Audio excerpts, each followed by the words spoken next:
I'm going to turn on the gallery view. So all of us are visible. And can you guys tell? Oh, I need to make one thing clear to you guys. In case my internet conks off, I'm making the both of you hosts so the meeting continues. It doesn't abruptly end. Okay. And right,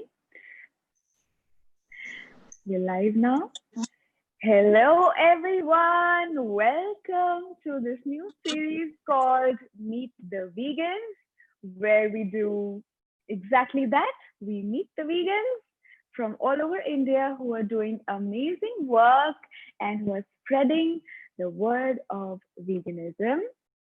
Today's topic is called Gen Z versus Millennial Creative Ways of Activism. I am Pareen Sachdeva. I'm your host. And today we have two very amazing and very special activists. We have Stuti Parekh with us, who is a paper artist who has been vegan for many years, and she has been using this her amazing art and craft to spread the word, to make people aware, and make the decision for themselves.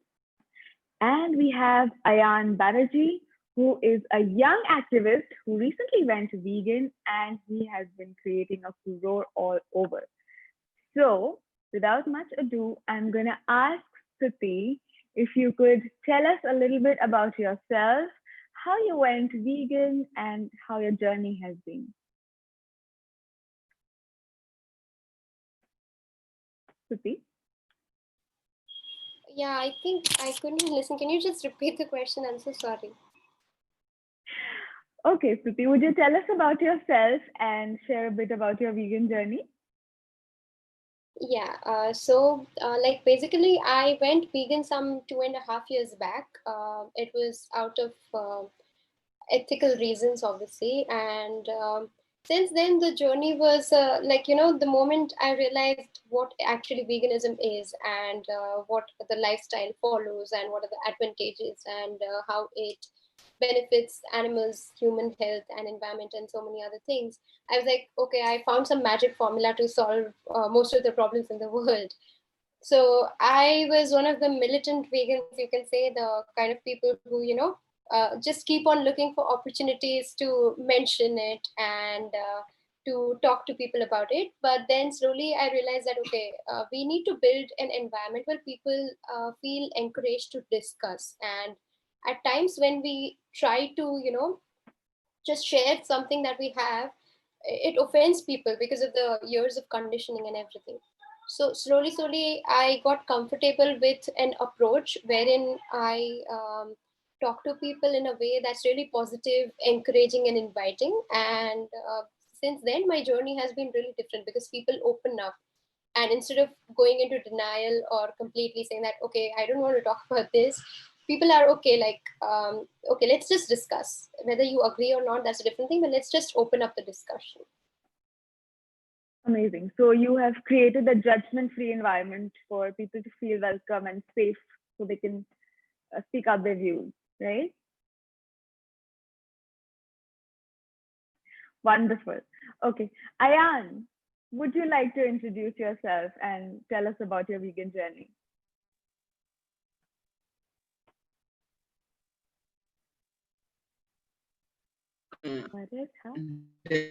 Definitely, and I'm really very excited to do that. Um, my name is Ayan Banerjee, and I'm 18 years old. So I went vegan when I was in school because of a kind, like I was doing a lot for the environment. Like I used to street dogs as well. So one day what happened, there was a small accident and I contacted a local at the door and I thought maybe I'll collaborate with them sometime later. So when I called them and I went to the president of that, like my local, so she told me about veganism and I got converted. Wonderful. That's wonderful. So how did you start talking about it, and what were people's reactions, and how did it define your approach towards activism? First of all, everyone was not very good about, like, everyone was thinking, where will I get my protein and calcium from? So I thought, like, maybe, and there's a huge myth you won't grow if you are vegan at a young age. So I wanted to break that stereotype. So I planned a run of 200 kilometers from one city to another, just to prove this point. And after that run, like, I ran just before giving my boards. Like, my board was starting in 14th February, and I ran, like, my run finished on 2nd or 3rd February. 3rd February. So after I came Wonderful. back to school and told everyone about my run and everything, so everyone got inspired, and even like, some of the teachers became vegan, and the school was about to introduce a like plant-based diet in our school. And like around 40, I've till now converted like 40 people, just showing them how fit you become by going vegan.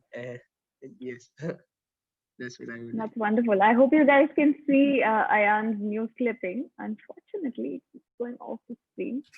Yes, yes. Okay, wonderful. So Ayan, you have been inspirational ever since I've known you, ever since I met you earlier this year. I feel that, you know, as a young student who, I think you weren't even 18 back then, I think, when you started, right? Like, I ran when I was 17 years old. Yeah, yeah. So that's absolutely amazing, and I'm so proud of you. Stuti, would you like to answer the question? And of course, we all know that, especially given the pandemic and in the age of information that we are in today, social media is the primary source of information, and also the way we share things, and also the way we do our activism. So, how have you been using social media, and what has your approach been like?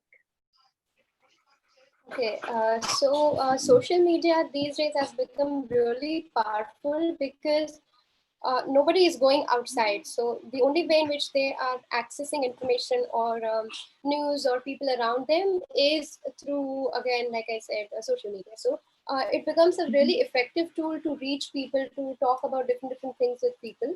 So, like, I'm a paper artist basically, and I was into sustainability. So I thought, how could I combine my art and skills and use that to motivate people? So that is when I Mm-hmm. started creating 3D paper models out of Mm-hmm. waste paper. And like, what I would do is I would talk to the stationery people and ask them to collect all the waste that they have, waste paper that they're going to discard anyway. And I Mm-hmm. would collect those, get my designs printed on them, and then I would convert them into 3D paper artworks and spread my message to that. So that was helping boost sustainability as well as empathy towards animals and the whole idea of animal rights and everything. So social media is one of the places where I've got to know a lot of people who are also working on similar things. Because when I went Mm-hmm. vegan some 2.5 years back, I was the only vegan over here. There was literally nobody else. So all I had was social media and people who were in some other city. So it really helps Mm-hmm. us connect each other, people who are working on similar ideas or on similar issues, they are helping resolve it. And at times, Mm-hmm. talking to people who think like you is really helpful, especially when you are trying to change a societal norm, which is like conditioned into most people's minds. So it does get difficult at times to communicate with people and make them understand. But when you have like-minded people, they'll give you tips and tricks. They'll give you advice. They will, kind of act like a therapist and so many other things. That's so sweet. And you so rightly pointed out that it can get difficult at times. So, where do you find your inspiration? What keeps you motivated in such times? So there is a shelter over here, which was founded by one of our ancestors and a few other people. So the shelter is home to over 5,000 rescued animals, and now there is a system in place, but it wasn't before. So over the years, it has really evolved to be something that is now self-sufficient, and there is a trust which helps raise the funds and everything. But every once in a while, I regularly visit there and make sure that the things are going as we first envisioned them to go when this was established, because the people who are working there, they are employees, they are not exactly animal liberationist or animal rights activists. So every single time I visit the place, I spend time with these animals. You eventually build a connect with them, you know. It's like having a baby of your own. It's exactly like that. So whenever I go there, I spend time with these animals. They are like, they want to cuddle you and they want to snuggle into you, and you know, they demand attention from you, and they have their own quirks here and there, which will be like, someone will be very stubborn and some other animal will be very easygoing, or they all have the different personalities. So whenever I interact with them, I know that this is the reason why I started doing all of this, because they all are individuals in themselves who deserve a life of their own as much as anybody who is living deserves a life of their own.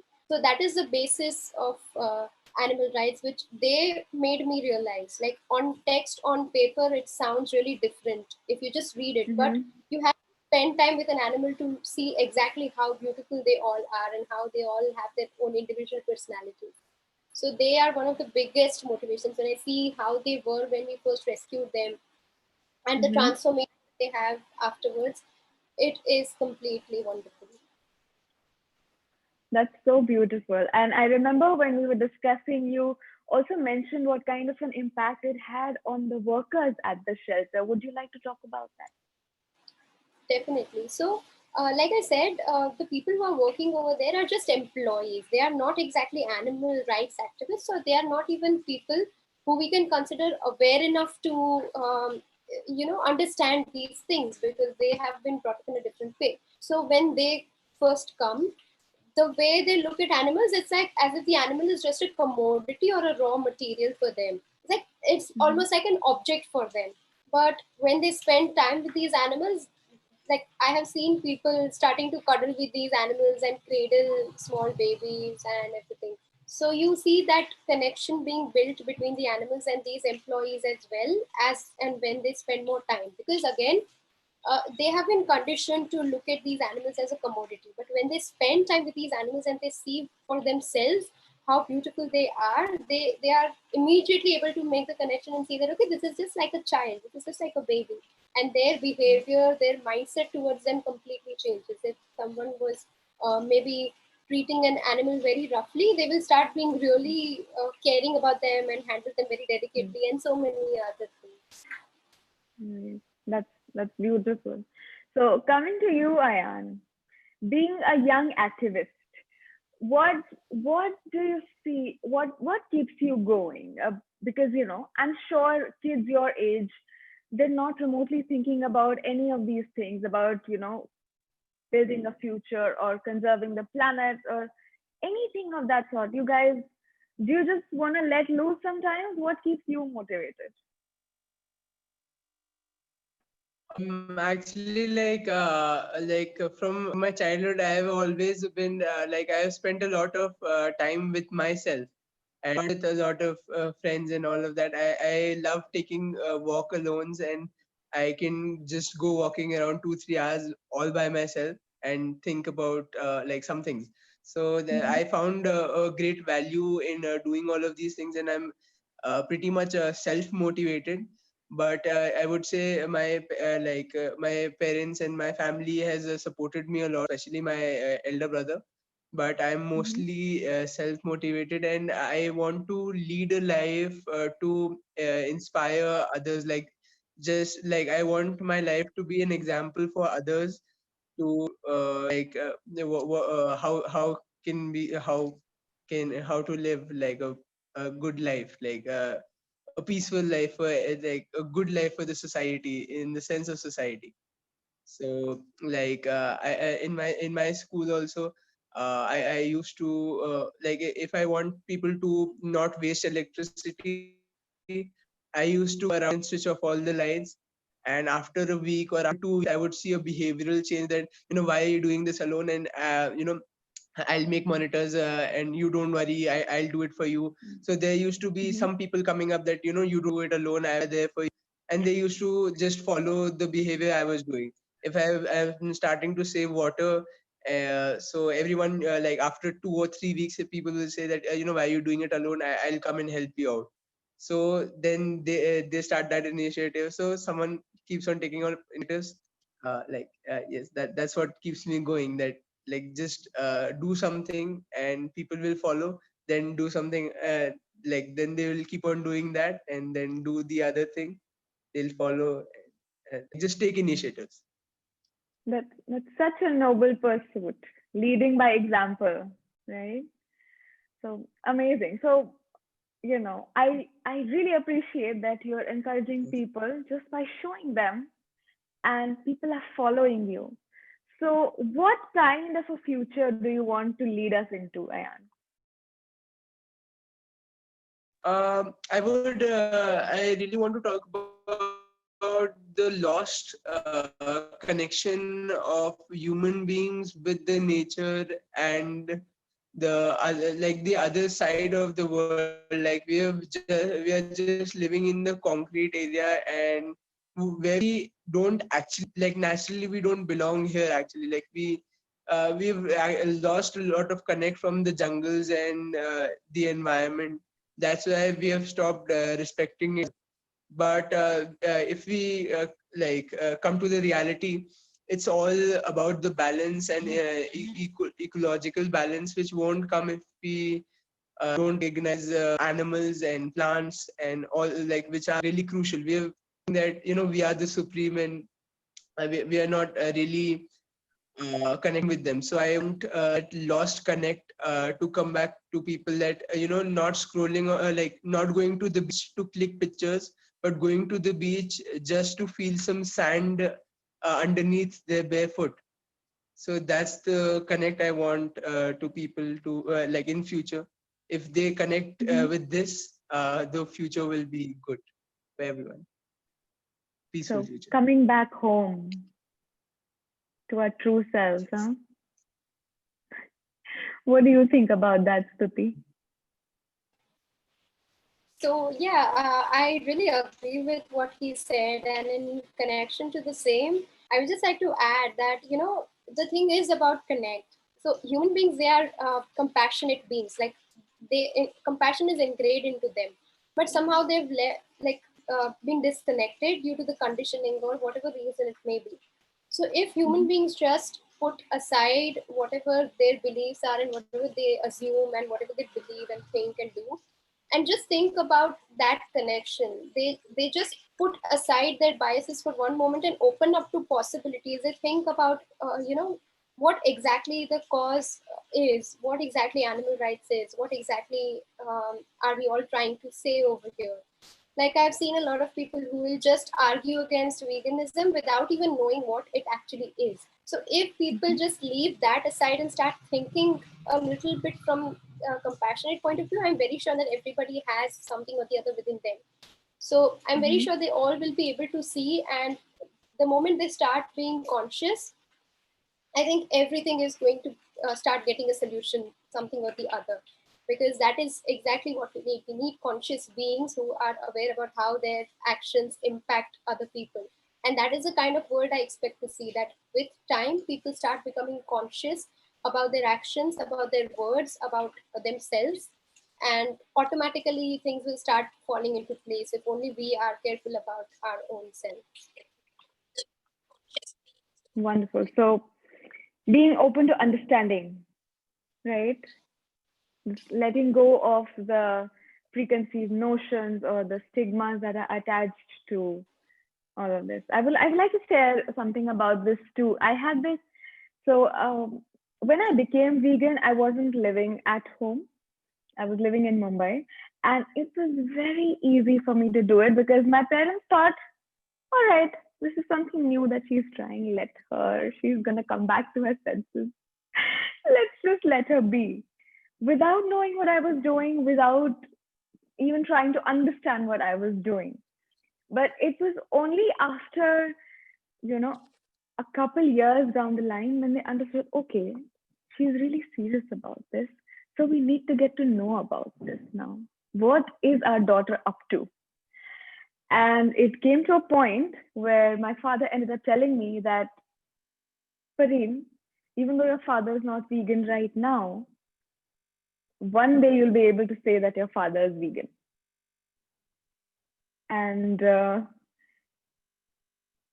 didn't know what to make of it at that point because, at that point I was still fairly new to this, still fairly new to understanding what kind of an outcome to expect. So I still had this feeling that, oh, he's not changed.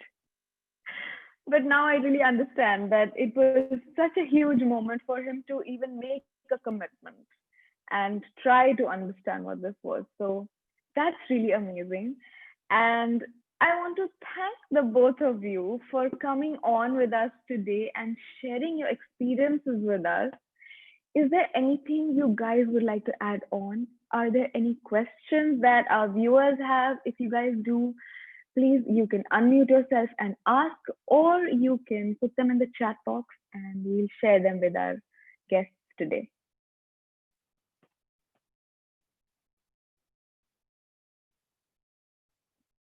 Is there anything you guys would like to add?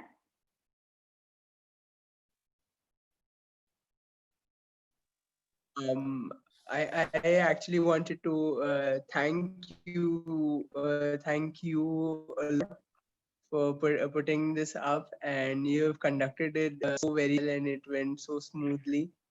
And I'm really glad that I had this opportunity to speak and present my thoughts to inspire like a little, if I was able to. So thank you so much for doing this, and really grateful. Thank you. Thank you, Ayan. Thank you. It's people like you who really make me feel assured and reassured that it's gonna be all right. So I wanted to ask Ayan and Stuti how it's been with the activism, especially when you're talking to friends about it. Because, I mean, especially the ones who've seen you transition from being a non-vegan to vegan. So how has that been? Because it is a huge change. So talking to them and trying to make them see how and why you became vegan, how has that journey been?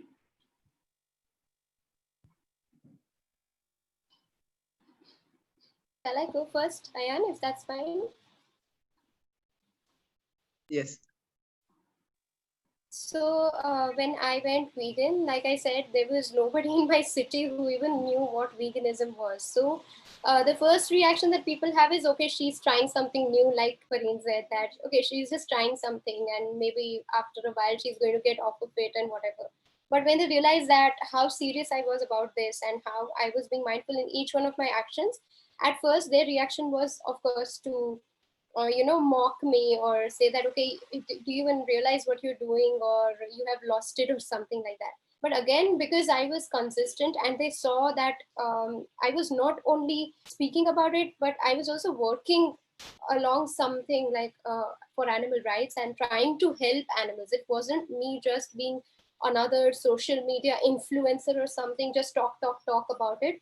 So they realize that, okay, she's actually doing something which has some meaning, and I have a very different way of putting forward my thoughts on social media, wherein I don't use negative reinforcement, I use only positive reinforcement. So I won't really put slaughterhouse images or videos at all times, but rather I'll try to give it the perspective that, okay, you form a connect with the animal and then you see how it works for you. If you yourself are not able to look at the animal as an individual, we'll talk about it, you can let me know. But they actually realize that, okay, whatever she's saying does make sense. So after a while they start accepting me, and several of my friends have now also uh, half of them have already converted to veganism and half are on their journey to become vegan, because they, like, real friends, okay, I'm not talking about the friends who say that you are friends with you and then they can't even accept things about you or something.